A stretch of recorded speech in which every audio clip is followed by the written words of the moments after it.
এটা সত্যি আজ মনে হচ্ছে 100 কোটি 25% কিন্তু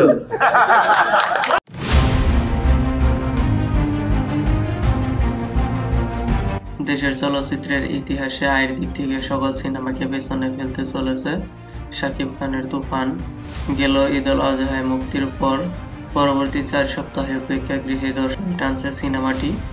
সিঙ্গেল স্ক্রিন ও মাল্টিপ্লেক্স এখনও তুফান সিনেমার জোয়ার বইছে, যে কারণে সিনেমা সংশ্লিষ্টরা দাবি করেছেন তুফান অতীতের সকল রেকর্ড ভেঙে ফেলবে।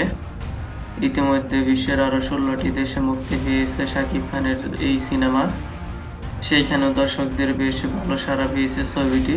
সবকিছু মিলিয়ে কারো কারো দাবি, আয়ের দিক থেকে তুফান সিনেমায় 100 কোটির মাইল ফলক ছুঁয়ে ফেলতে পারে। তুফান 100 কোটির ব্যবসায় এনে দিবে এমনটাই মনে করছেন শাকিব খান নিজেও। সম্প্রতি ভারতীয় গণমাধ্যমকে এই সাক্ষাৎকারে বলেন তুফানের আয় 100 কোটি হবে। তখন তিনি আরও বলেন, আমার হিসেবে এই সিনেমাটি 100 কোটি হবে। দেশ বাড়ছে কালেকশনও। দেশের গণ্ডি পেরিয়ে এবার বিদেশের মাটিতেও হাউসফুল সিনেমাটি।